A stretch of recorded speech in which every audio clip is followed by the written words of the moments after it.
1985년에 상영된 영화인데요. 여러분께서 잘 아실 겁니다. 아마데우스, 볼프강 아마데우스 모차르트라고 하는 영화가 있었습니다. 그 영화가 원래는 그 당시에 동시대를 살았었던 그 안토니오 살리에리라고 하는 아주 유명한 음악가인데요. 그의 나레이션으로부터 또 우리가 시작하게 되는 것을 우리가 보았습니다. 이 비엔나의 궁정 악장이었던 그 안토니오 살리에리, 그 사람도 그때 당시에 정말 유명하고 또한 훌륭한 음악가였습니다. 그런데 그가 하나님 앞에 절규하는 그런 장면을 우리가 보게 됩니다. 뭐라고 절규를 하냐면은 하나님, 아니 어떻게 저렇게 비도덕적이고 무례한 인간에게 저런 재능을 주실 수가 있습니까?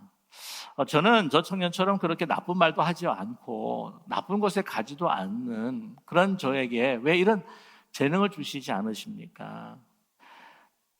하나님, 나에게 더 많은 재능을 정말 주셔야 되지 않습니까? 하나님께서 하나님을 찬양하는 열정을 주셨는데 그에 걸맞는 재능을 저에게 주셔야 되지 않습니까? 어떻게 저한테 주지 아니하시고 그 청년에게 주셨습니까? 라고 이렇게 절규를 하는 장면이 있습니다. 당시 그 살리에리라고 하는 그 음악가도요, 얼마나 훌륭한 음악가고 또 유명한 음악가였는지, 아니 궁정 악장까지, 비엔나의 궁정 악장까지 지낼 정도면은 대단한 실력가입니다. 다른 보통 일반 잘한다고 하는 음악가에 비해서도요 더 뛰어난 이제 음악가인데도 불구하고 이제 본인 자신이 모차르트라고 하는 그 인물과 이제 비교하기 시작하면서 자신을 잃어가기 시작한다고 하는 것이죠. 결국에 불공평한 그 하나님에 대해서 이제는 대적하기로 그렇게 마음을 먹게 됩니다. 그래서 그 하나님께서 주신 그 은혜와 그 은사, 그 많은 것들을 완전히 상실해 버리고 그 비교 의식으로 나오는 자기의 어떤 그 미움 또한 그 분노의 자신을 불살라 버리는 그러한 그 살리에리의 모습을 우리는 발견하게 됩니다. 그의 삶의 정말 불행한 시작, 자기 자신을 이 모차르트에 이제 비교하면서 자기도 하나님께서 주시는 엄청난 많은 그 은혜와 은사와 선물이 있음에도 불구하고 그것을 다 상실해 버리고 만다고 하는 것이죠. 근데 많이 살펴보게 되면은요, 모차르트가 그렇게 재능이 많았다고 할지라도 그 영화상에서 나오게 보게 되면 참으로 불행한 삶을 살았다라고 이렇게 말할 수가 있습니다.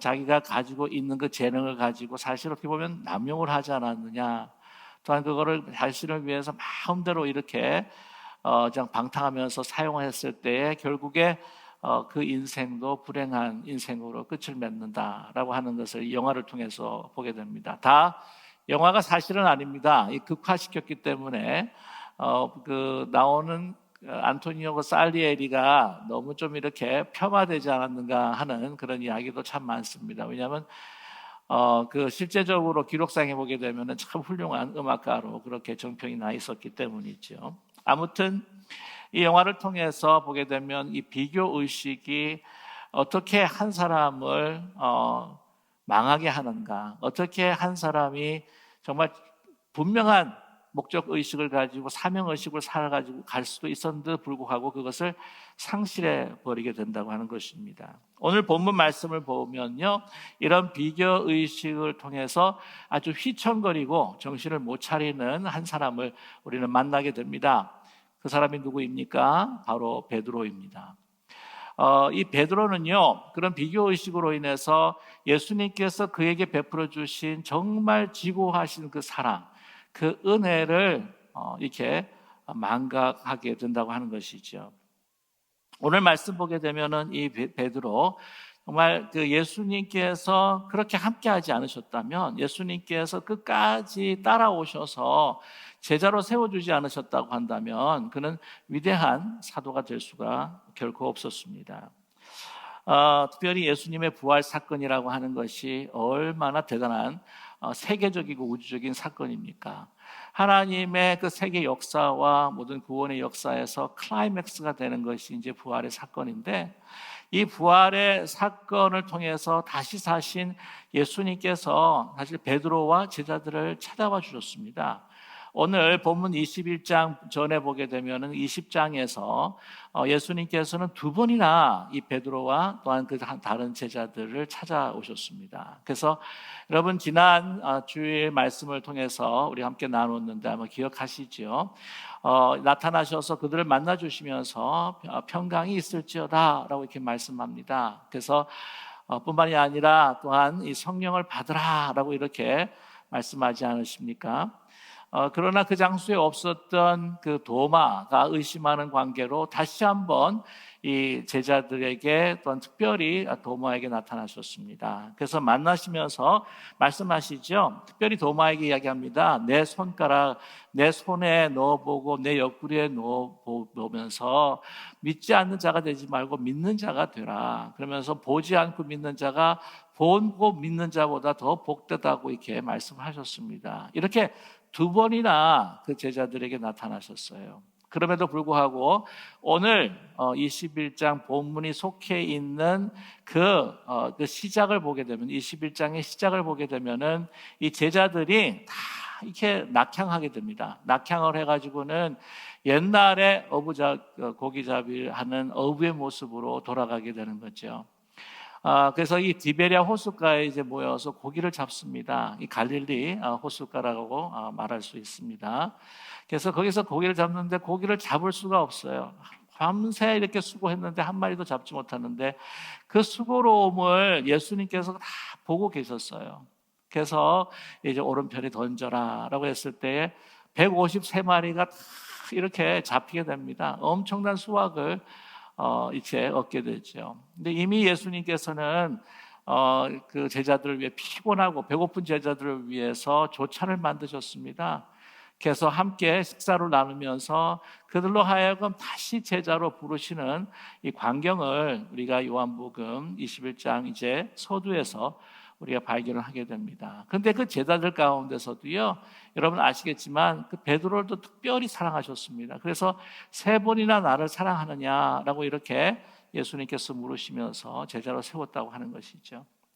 예수님께서 이렇게 찾아와 주시지 않으셨다면, 그들을 따라와 주시지 아니하셨다면, 오셔서 그들을 다시 다 모든 것들을 품으시고 제자로 삼아 주시지 않으셨다면 그들은 예수님 전에 만나기 전의 모습으로 그냥 그렇게 살다가 의미 없이 목적 없이 사명 없이 죽음을 맞이할 수밖에 없었습니다.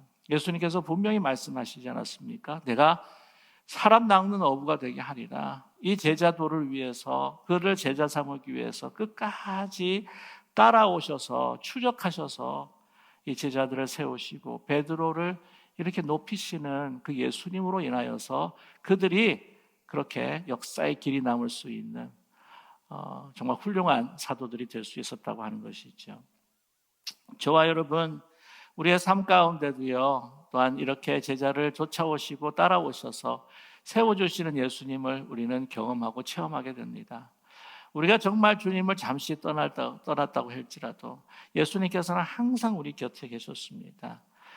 주님께서 우리를 사랑하셔서 우리가 어느 상황과 어느 때이건 상관없이 정말 피곤하고 지치는 그 갈릴리 호숫가에서 낙심했던 그 제자들과 함께 하셨던 주님이 우리와 함께 하여 주시는 줄로 분명히 믿습니다.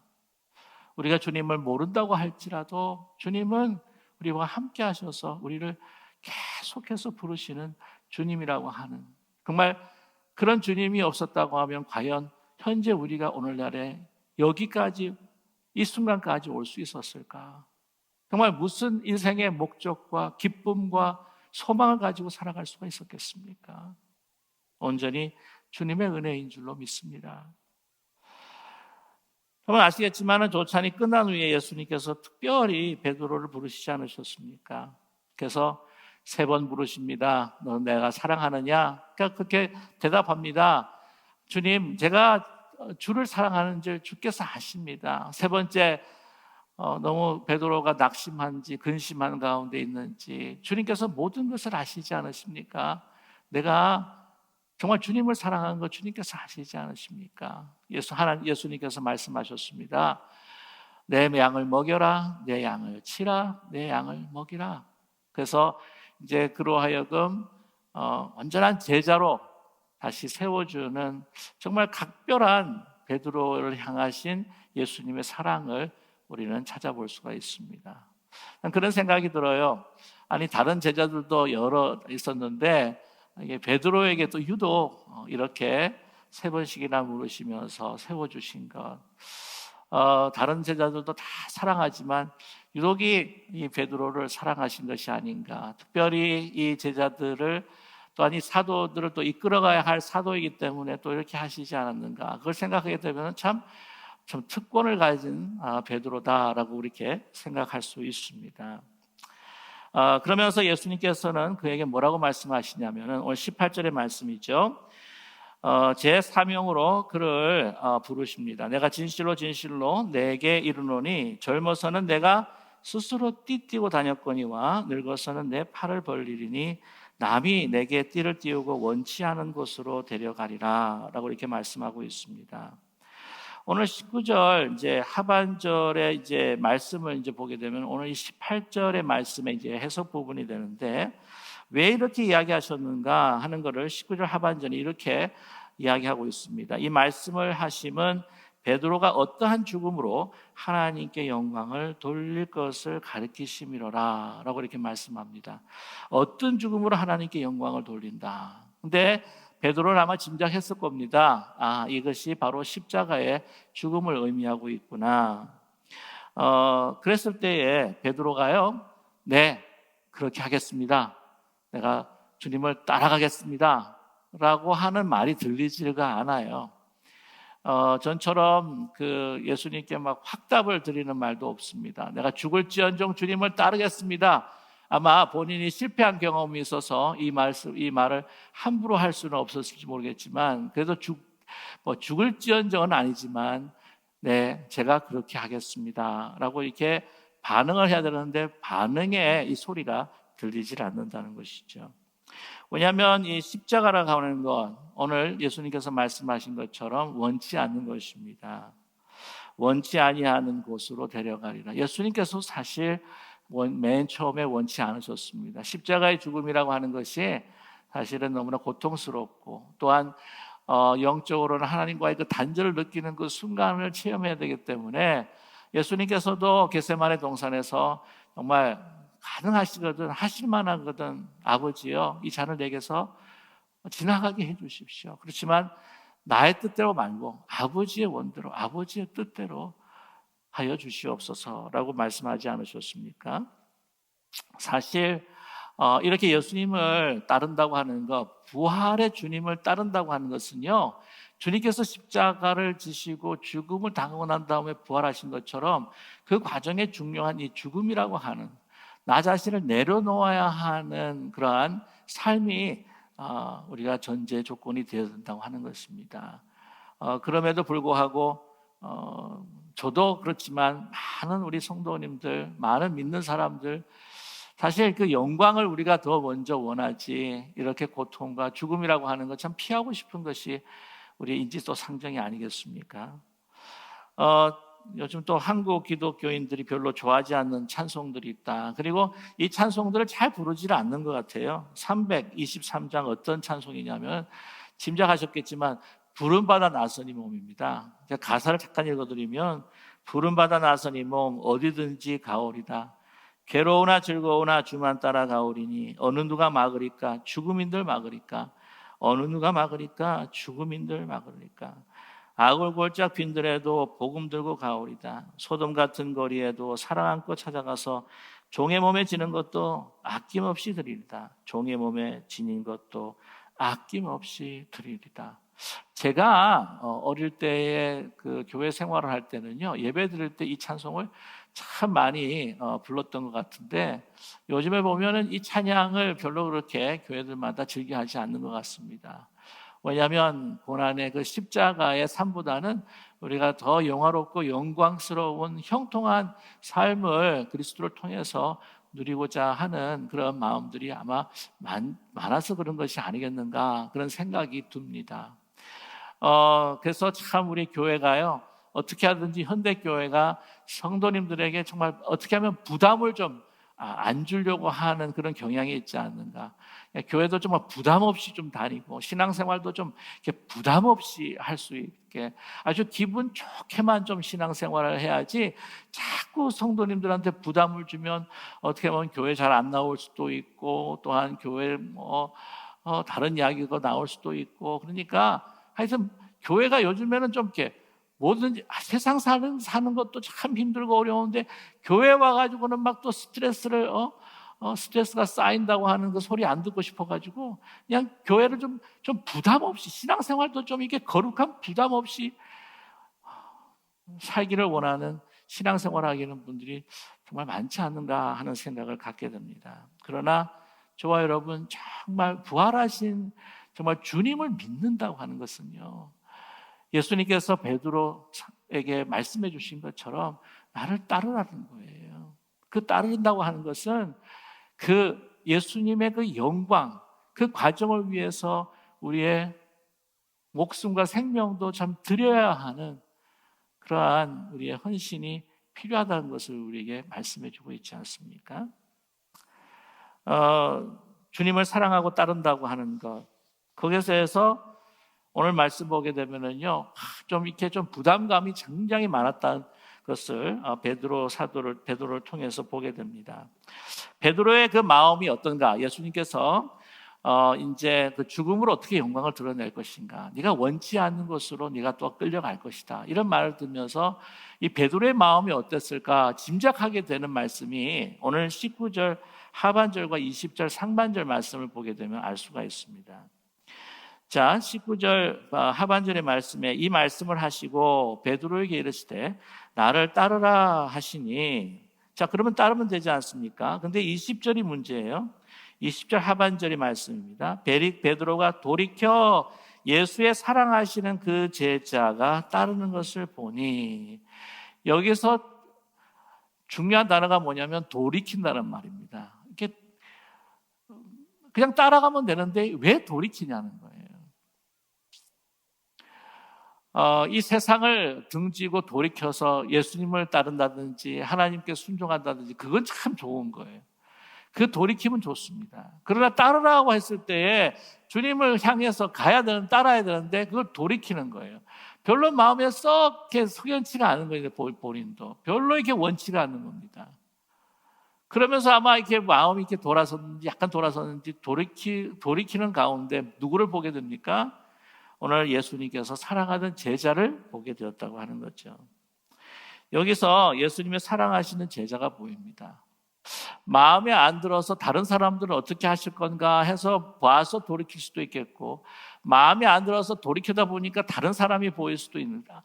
이게 다 두 가지 경우가 합당하다고 생각을 합니다. 아무튼 이 예수님의 사랑하신 제자를 보게 됩니다. 그러다 보니 이 밑바닥에 있는 그 비교의식이, 이 나만 고생하는 거 아닌가? 나만 죽는 건 아닌가? 하는 그런 생각이 또는 얼뜻 들면서 다른 사람들은 어떻게 될까라고 하는 비교의식이 생긴다는 것이죠. 오늘 이 사랑하는 제자, 익명으로 표현이 되어 있지만은 여러분께서 잘 아시다시피 이 예수님이 사랑하던 제자는요, 바로 요한 자신입니다. 그 요한 자신이 요한복음을 쓰면서 자기 이름을 내기가 뭐 하니까 이제 익명으로 해서 서술을 했을 것이다 라고 많은 학자들도 그렇게 동의하고 있습니다. 이 요한이 신경이 쓰이는 거예요. 20절 후반절에 한번 보시게 되면은요, 그는 만찬석에서 예수의 품에 의지하여 주님을 파는 자가 누구입니까? 묻던 자더라. 여기서 사실은요, 그 기억을 잊을 수가 없습니다. 그렇게 질문했을 때에 예수님께서 베드로가 뭐라고 이야기를 합니까? 나는 죽을지언정 저는 배반하지 않겠습니다. 너희 중에 한 사람이 팔 것이다. 그랬을 때 저는 죽을지언정, 그 생각이, 자기는 실패해버리고 만 사람이었습니다. 예수님을 부인하고 도망갔어요. 그러나 요한은 그렇지 않았습니다. 요한은 법정까지 갔습니다. 예수님의 십자가 앞에도 따라갔고요. 또한 예수님의 어머니를 예수님으로부터 부탁받은 사람이기도 합니다. 참 보면 그 모든 행동이 베드로가 봤을 때 요한이 참 더 훌륭하다라고 하는 생각이 드는 것이죠. 그랬을 때에 예수님께서 나보다 저 사람을 더 사랑할 것 같으니 저 사람에게는 조금 더 잘해주지 않을까라고 하는 그런 인간적인 마음이 들게 된 것입니다. 그런 궁금증이 담겨 있어요. 그랬을 때 이 베드로가 이렇게 물었을 때에 그 사람은 어떻게 되겠습니까? 라고 이렇게 물었을 때 예수님께서 뭐라고 하시나요? 매우 강하게 대답하십니다. 22절의 말씀이죠. 내가 올 때까지 그를 머물게 하고자 할지라도 내게 무슨 상관이냐? 너는 나를 따르라. 이 엄청난 시간에 정말 모든 이 제자권을 다시 회복시키고 또한 그 명령을 하시는데도 불구하고 정말 하나님께서 예수 그리스도 통해서 우리 인류를 구원해 주시고 또한 그 예수님께서 그들을 제자로 부르시고 정말 이 베드로를 제일 수제자로 이렇게 부르시는 가운데 있는데도 불구하고 다른 사람들을 보게 되는, 요한을 보게 되는 이 휘청거리는 베드로를 우리는 발견하게 됩니다.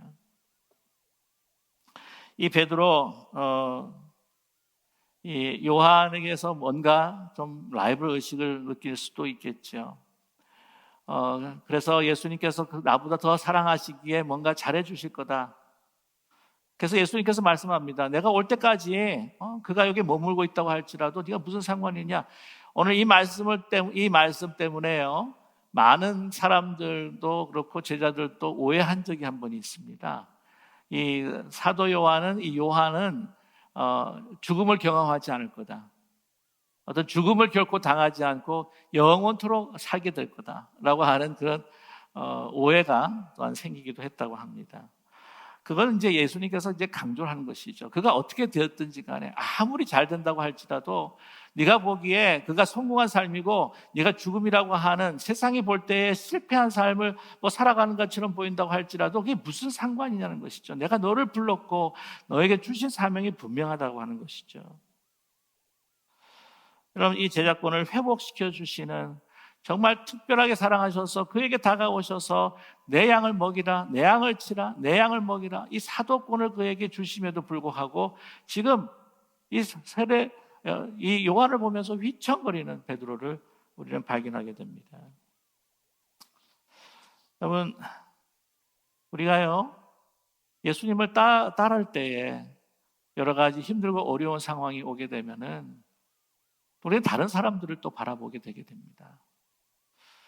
그 사람은 잘 되어 보이는 것 같고 나는 좀 힘든 것 같고 그러면 저 사람을 더 사랑하는 것이 아니냐, 하나님께서 나를 덜 사랑하는 것이 아니냐, 그래서 내가 이렇게 힘들고 어려운 것은 아니냐라고 하는 인간적인 잣대와 기준을 가지고 이렇게 보게 되면은 하나님께서 나에게 주시는 엄청난 그 대사명, 그 부르심에 대해서 우리는 망각해버리고 감사하지 못하고 하나님 앞에 찬양을 드릴 수 없다고 하는 사실입니다. 여러분, 남을 보지 않는 거예요. 먼저 예수님을 따를 때는요, 내가 어떤 상황 속에서도 먼저 남과 나를 비교하거나 남을 보지 않는 것입니다. 자기의 우월적, 비하적, 판단의 비교를 하지 말아야 한다고 하는 것이에요. 오직 우리는 예수님을 따를 때에 어떤 것이 나에게 주어지고 어떤 상황이 내게 주어졌다고 할지라도 하나님께서 이것을 통해서 나로 하여금 하나님께서 사용해 주셔서 그 뜻을 이루어 주실 것이다 라고 하는 분명한 소명의식과 사명의식 속에서 온전히 주님만을 바라보는 우리 모두가 되기를 간절히 원합니다. 베드로 보면은 그 삶의 끝이 어떻게 되었는가 우리가 어렴풋이 우리는 알고 있습니다만 성경에서는요 정확하게 기록하고 있지는 않습니다. 아시겠지만은 그 사도행전 12장을 보게 되면은 헤롯 왕에 의해서 감옥에 이제 투옥이 됩니다. 나중에 이제 천사의 도움을 받고 이제 풀려나지요. 그 후에 보게 되면은 이제 사도행전 15장에 예루살렘 공회에 나타나는 것으로 이제 그 베드로의 그 행적은 이제 끝이 납니다.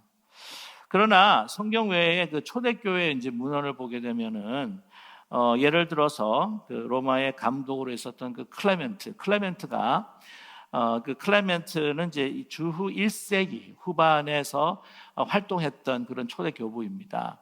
클레멘트가 이제 고린도 교회에 보내는 그 서신에 보게 되면은 네로 황제 박해 시절 때에 그 바울과 함께 베드로가 이제 순교를 당했다라고 하는 그 기록이 나와 있습니다. 그 유세비우스라고 하는 그 초대교회 교부이며 이제 역사가인데요. 3세기 중반에서부터 우리 4세기 이 중반에 그 이르는 그 활동 했던 그런 초대 교부인데 그의 기록에 보게 되면 이제 베드로가 이제 거꾸로 십자가에 거꾸로 매달려서 죽었다라고 하는 그 기록이 있습니다. 그 기록에 보게 되면 주님이신 예수께서 십자가의 바른 자세로 처형되었는데 내가 어찌 주님처럼 바로 매달릴 수 있겠는가라고 하는 그 기록이 남아 있습니다. 여러분이 너무나 잘 아시는 그 코바디스라고 하는 영화가 있습니다. 1951년의 작품인데 아마 어르신들은 아마 기억하실 거예요. 로버트 테일러와 그 데브라 칼이라고 하는 주연이 나온 그 명화입니다. 그 영화의 그 원작은 폴란드 기자 출신이었던 생키비에치가 1895년에 저술했던 그 연재 소설인데요. 그걸 원작으로 합니다. 그래서 보시게 되면 이제 네로 황제의 박해를 피해 가지고는 이제 로마 시를 이제 떠나가는 그 길에 이 베드로가 예수님을 만납니다. 유명한 그 말이잖아요, 그죠? 코바디스. 어디로 가십니까? 도미네. 주님, 어디로 가십니까?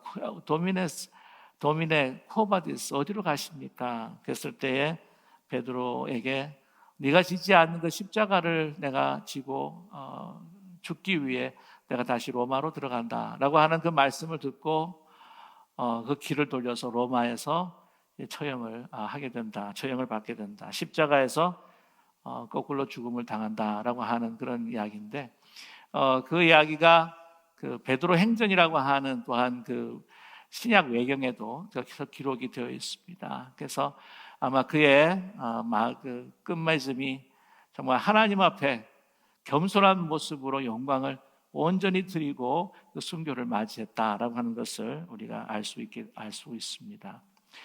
여러분 보면요, 그 사도 요한 같은 경우에는 그 11 제자 중에서 순교하지 않고 그렇게 순교를 통해서 죽음을 맛보지 않고 나이가 들어서 죽은 오직 한 사도로 기록이 되어 있습니다. 그렇다고 해도 하나님께서 그런 사명을 주셨기에 그렇게 살게 된 것이죠. 우리가 인간으로서 우리가 무엇을 이야기할 수가 있겠습니까? 아니 그렇게 보게 되면은요, 사도 요한의 형이었던 야고보는요, 사도행전 12장에 보게 되면은 이 헤롯 왕에 붙잡혀 가지고 바로 참수를 당합니다. 근데 베드로는 감옥에 갇히잖아요. 베드로는 감옥에 갇혀 가지고 천사에 의해서 구출을 받고 사실은 나이가 들기까지 복음을 전하면서 살았습니다. 맨 마지막에 그렇게 십자가 처형을 당했다고 할지라도 말이죠. 스데반 같은 경우에도 젊은 나이에 죽었습니다. 그러니까 하나님께서 우리를 사용해 주시는 그 기간이 있고 분명한 사명이 있다고 하는 사실입니다. 그것이 우리에게는 영광이 되는 거죠. 그리고 이 부르신 소명에 따라서 우리가 살아갈 때에 이게 정말 하나님께 영광이 되고 또한 큰 역사를 이루는 데 쓰임받는 우리의 영광이 되는 것이죠.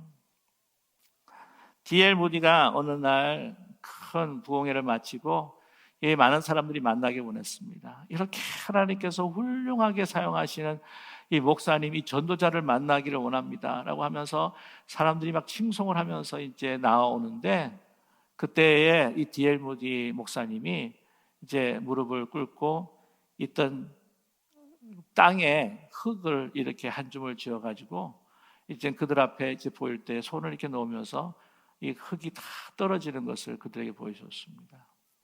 그러면서 하시는 말씀이 뭐냐면은 우리 인생은 이 한 줌의 흙과 같은 존재일 뿐입니다. 하나님께서 사용해 주시기 때문에 하나님의 영광을 보시는 거지, 영광을 보게 되는 거지. 우리는 한 줌의 흙일 수밖에 없습니다 라고 그렇게 이야기했다고 합니다.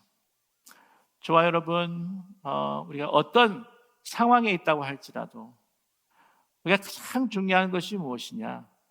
다른 사람, 이 세상을 바라보지 아니하고 다른 사람과 나를 비교하지 아니하고 나의 삶에 처해진 이 환경과 또한 나에게 주신 이 삶의 은사를 통해서 중요한 것은 뭐냐면 우리가 어떻게 영광을 돌릴 것인가, 하나님 앞에 어떤 영광을 돌릴 것인가 라고 하는 것을 늘 기도하고 하나님 앞에 간구할 수 있는 저와 여러분 되기를 간절히 소망합니다. 그 삶이 성공한 삶이에요. 아무리 인생에서 화려하고 다른 사람들이 부러워하고 저렇게 되고 싶다라고 하는 그러한 삶의 조건을 가지고 살아간다고 할지라도, 부유할지라도, 명예로울지라도, 건강할지라도 이것이 하나님의 영광이 되지 못한다면 이것은 결국 우리에게 큰 손해가 될 뿐만 아니라 많은 사람들에게 아픔이 될 수가 있다고 하는 것입니다. 저와 여러분 참 코로나19로 인하여서 여러 가지 힘든 상황이 있고 지금 우리 처해져 있는 그런 여건들이 매우 힘들고 어렵습니다. 과연 하나님께서 나의 삶을 기억하고 계신가? 모든 고기잡이에 실패하고 밤새도록 고기를 낚아도 되지 않았던 그 고통스러운 삶의 현장에서도요, 주님께서 찾아와 주셨습니다. 제자로 세워주시고 베드로를 다시 제자로 세워주신 것처럼 우리를 다시 세워주시면서 우리를 하여금 주님을 따르도록 우리를 부르고 계십니다. 하나님의 영광을 위해서 내가 지금 이 여건 속에서 정말 할 수 있는 것이 무엇인가? 너무 힘들고 어렵고 내일의 삶이 막막하고 정말 내가 어떻게 살아갈 것인가? 이게 사는 게 사는 것이 아닌 것처럼 우리가 느낀다고 할지라도 하나님의 크고 놀라우신 구원의 역사를 위해서 주님께서 끊임없이 우리를 부르고 계시다고 하는 것을 잊지 않는 우리 모두가 되기를 원합니다. 그 사명 속에서 하나님 앞에 영광을 나타낼 수 있는 우리 모두가 되기를 간절히 원합니다. 요한 웨슬레의 유명한 말이 있습니다. 하나님께서 나에게 맡겨주신 일을 다 하기까지는 절대로 죽지 않는다. 하나님의 시간이 분명히 있습니다. 하나님의 사명이 분명히 있습니다. 그 사명을 순간순간 다 하며 하나님의 영광이 되기를 위해서 우리가 간절히 기도한다면 저와 여러분의 삶을 통해서 하나님께서 뜻을 이루시고 하나님의 영광을 위해서 우리를 사용해 주시면서 그 영광을 위해서 하나님께 우리가 필요한 모든 것들을 하나하나 우리가 알지 못하는 방법으로 우리가 깨닫지 못하는 여러 가지 손길들을 통해서 우리를 채워주시는 하나님을 경험하시는 저와 여러분 되시기를 주님의 이름으로 간절히 축원합니다. 기도하겠습니다.